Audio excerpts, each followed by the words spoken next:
നിങ്ങളുടെ ഫേവറേറ്റ് സീരിയലുകൾ ടിവിയിൽ വരുന്നതിന് മുൻപേ സൺ നെക്സ്റ്റ് ആപ്പിൽ കാണാം. ഇനി എല്ലാവർക്കും മുൻപേ കാണൂ.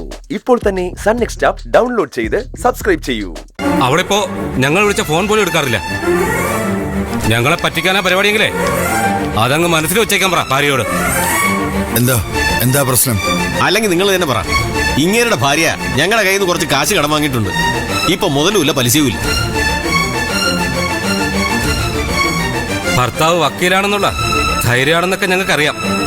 പക്ഷേ അതൊന്നും ഞങ്ങളുടെ അടുത്ത് നടക്കില്ല സാറേ. അതെ, ഞാൻ നിങ്ങളുടെ കയ്യിൽ നിന്ന് കാശൊന്നും കടം വാങ്ങിയിട്ടില്ലല്ലോ. ആരാണോ വാങ്ങിയത് അവരോട് പോയി ചോദിക്ക്. എന്നെ വെറുതെ വിട്ടേക്ക്. അതെന്ത് വർത്തമാന വക്കീലേ? ഭാര്യ ചെയ്ത കുറ്റത്തിന് ഭർത്താവ് സമാധാനം പറയണ്ടേ? ഇല്ലെന്നാണ് വാദമെങ്കിൽ ഒളിപ്പിച്ചു വെച്ചിരിക്കുന്നിടത്ത് നിന്ന് അവരെയും കൊണ്ട് ഇറക്കി വിട്. ഞങ്ങൾ മേടിച്ചോളാം. അതെ, കാശ് ചോദിച്ച് വീട്ടിൽ ചെല്ലാൻ പാടില്ല, വഴിയിൽ വെച്ച് ചോദിക്കാനും പാടില്ല. ഞങ്ങൾ പിന്നെ എവിടെ വെച്ച് ചോദിക്കും? ഞങ്ങളുടെ ക്ഷമ പരീക്ഷിച്ചാലുണ്ടല്ലോ. ഞങ്ങൾക്ക് ഞങ്ങളുടെ കാശ് ഉടനെ കിട്ടണം. അല്ലെങ്കിലേ ഇതുപോലെ പലതും വക്കീൽ സഹിക്കേണ്ടി വരും.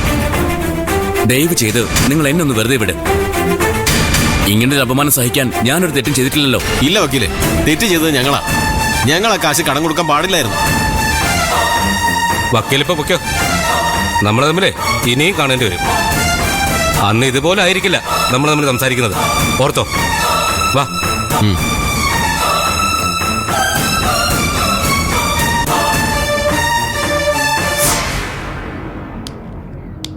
ഞാൻ നിന്നോട് അപ്പോഴേ പറഞ്ഞതല്ലേ കാശ് തനിച്ചു കൊണ്ടുവരാൻ എന്നെ നിർബന്ധിക്കരുതെന്ന്. നീ അത് കേട്ടില്ല. നീ എന്റെ കൂടെ ഉണ്ടായിരുന്നെങ്കിൽ ആ 30 ലക്ഷം നഷ്ടപ്പെടുമായിരുന്നോ? ആരാ കൊണ്ടുപോയെന്ന് അറിയാം അമ്മയ്ക്ക്? ഞാൻ എങ്ങനെ അറിയാനാ? സത്യം പറയാമേ, കാശ് അടിച്ചുകൊണ്ട് പോയെന്ന് അമ്മ നുണ പറഞ്ഞല്ലേ? എനിക്ക് ആ കാശ് വേണ്ട. എന്നാലെങ്കിലും അമ്മ സത്യം പറ. എടാ ദുഷ്ട, ഞാൻ നിന്നെ പോലത്തെ ഒരുത്തിയാണെന്നാണോ നീ വിചാരിച്ചിരിക്കുന്നേ?